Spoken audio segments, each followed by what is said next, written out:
सकारात्मक सोच को आओ सारे भारत में फैलाए. Next we have Pushpa Girimaji. I think she needs no introduction. So yes, Pushpa ji, if you could. Good morning. And good morning, madam. Yeah. Nidhi ji, Bharat ji, Anupam ji, my co-panelists, and all those who are part of this webinar. Greetings to you all on this World Consumer Rights Day. And I'm really glad that Consumer Affairs Ministry has taken up this issue, which is today so central to consumers, who will have to now change to sustainable lifestyles. In fact, as Nidhi mentioned, as a people, we have always been a society that tried to prolong, the longevity of products. We believed in repairs, but unfortunately today, thanks to a number of restrictive trade practices, slowly and systematically introduced by businesses, things have changed completely, and we see the results in the mountains of e-debris.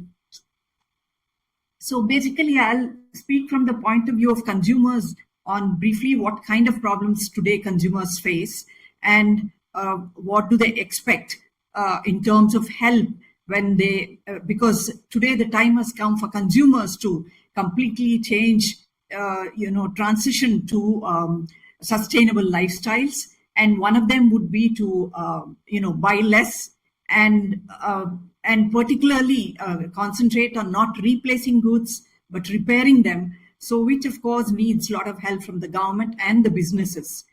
So some of the issues that consumers face today for doing that is, one is planned obsolescence by manufacturers leading to shorter lifespans, and then unfair anti-competitive restrictions by manufacturers on sale of spare parts to anyone other than their registered service centers, and then proprietary control over repair processes and spare parts to keep consumers dependent on original equipment manufacturers for repairs and after-sale service, stopping manufacture of spare parts, and forcing consumers to buy new models instead of repairing the old ones, and exploiting the monopoly on repair and spare parts to charge highly inflated prices after sale service and for spare parts, often forcing consumers to replace a product instead of repairing it, and designing products to prevent interoperability and thereby forcing consumers to buy only their accessories priced at exorbitant prices.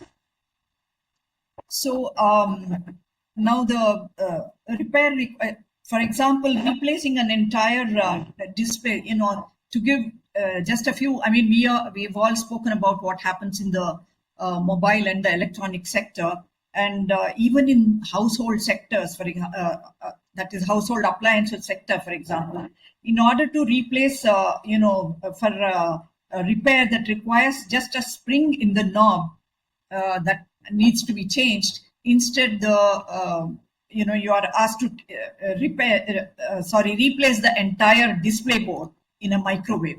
I mean, I have myself experienced some of these issues, that all it needed was a small problem in the display board, a spring that needed to be added, and instead the entire display board at great cost has to be changed. So similarly, an entire display panel in a cell phone, changing it because of a minor problem with sound or volume and things like that. So, these are some of the, and then the average lifespan of a refrigerator, I've spoken about this often in my articles also, that it's said to be 14 years, but then manufacturers force you to replace invariably after a few years. They say, we don't have spare parts. We've stopped manufacturing the spare parts. And so they offer you some kind of an incentive to change over to a new model. And then a printer manufacturer, for example, forces you to buy new printer cartridges from him, even though he can easily refill the cartridge for 10% of the cost. In fact, I must mention that France, which has been in the forefront on right to repairs, is now investigating, that is its Department of Competition, Consumer Affairs and Fraud Prevention, is investigating into whether Apple's iPhones repair restrictions break French laws, and whether it's pursuing a business model of planned obsolescence. And they say that iPhone is packed with parts that cannot be repaired, or replaced by anyone other than an expensive Apple accredited version. So these are all, in fact, Apple have been major problem with that. And then making repairs so expensive as to force consumers to replace them rather than repair.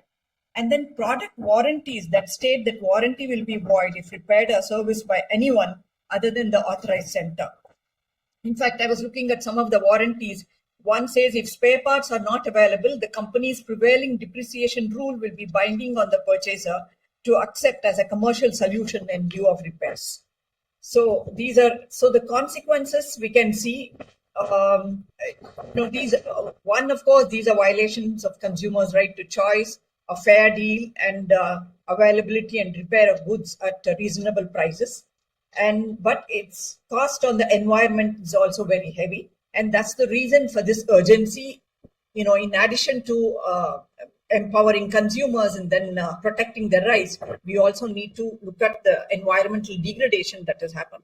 India's e-waste is going up sharply, and as per the government data, that is December 16, 2024, India's e-waste pertaining to 106 types of electronic equipment notified under the e-waste management rules 2022, effective from April 1, 2023, was over 17 lakh metric tons in the 17.5 metric tons in the financial year 23-24.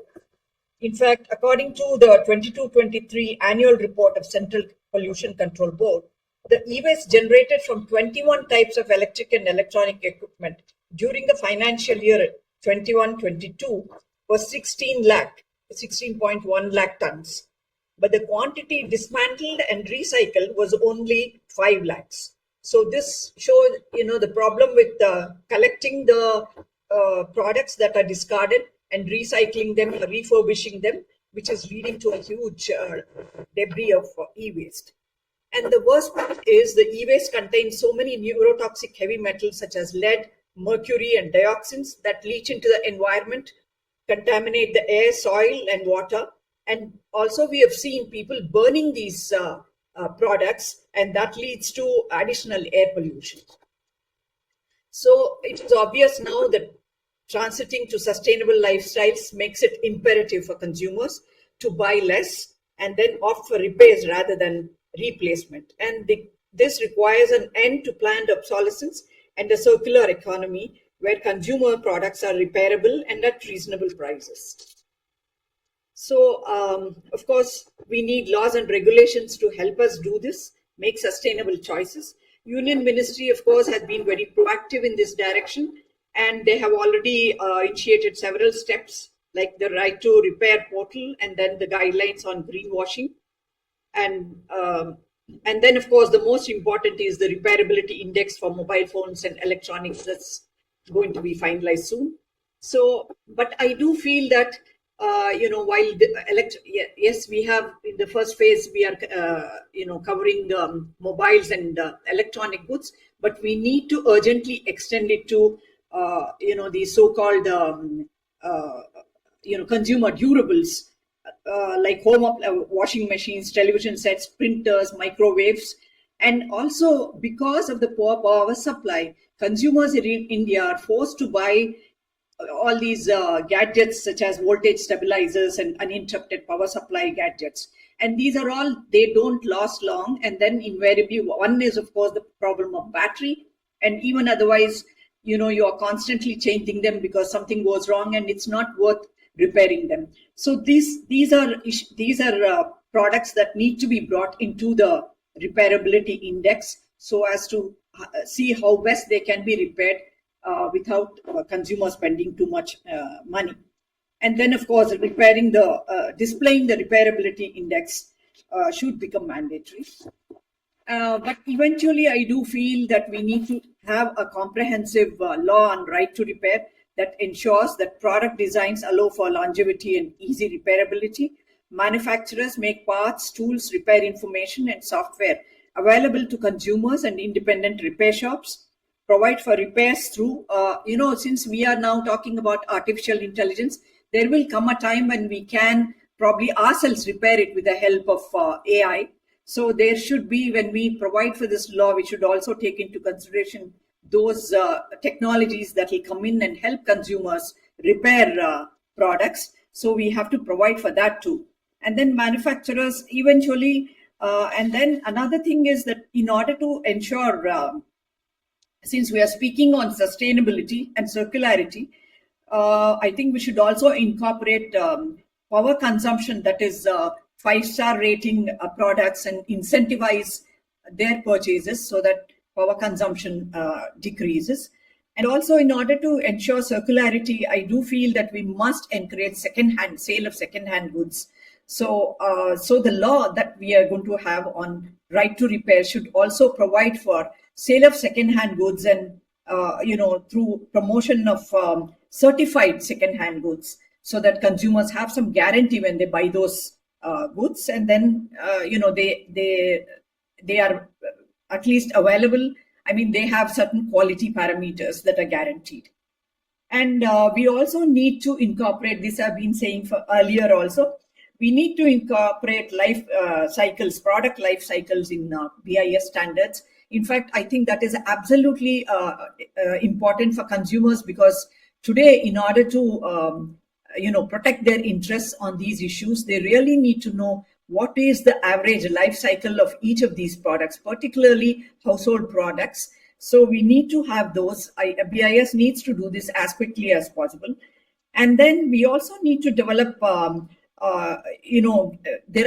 today we have a lot of these skill development institutes imparting quality training. So I think we need to get them to specialize in these kind of product repairs, so that there are specialized repairers and service centers for these products, which are independent of manufacturers, and they're not part of it, and they are also able to do this at a very cost-effective manner, and using quality spare parts. So eventually, we have to ensure that manufacturers take responsibility for sustainable sourcing, procurement and production, longevity and quality, repairability, that is easy and cost-effective repairability, and also waste management. They have to take responsibility for waste management. As of now, I don't think that's not happening in the way they should.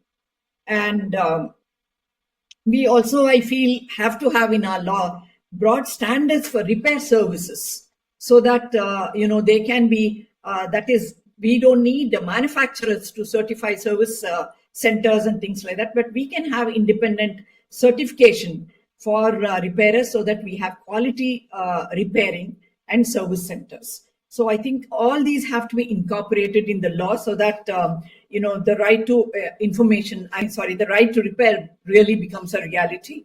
And it can be introduced, I feel, as part of the Consumer Protection Act, maybe in a separate chapter. And when stringently enforced, it can really bring about considerable reduction in repair prices, incentivize repairs rather than replacement, thereby bringing down our e-waste.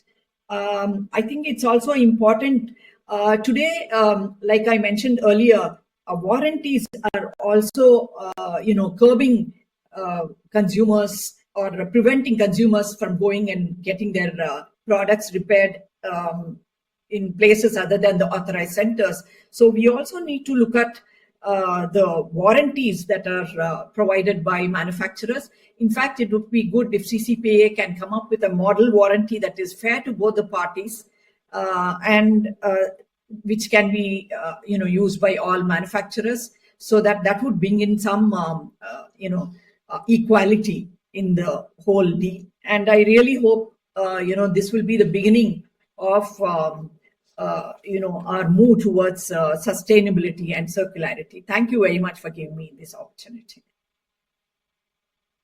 RJS जय हिंद के नारों से अपना देश जगाए, RJS Vande Mataram से सारी सरकार जगाए।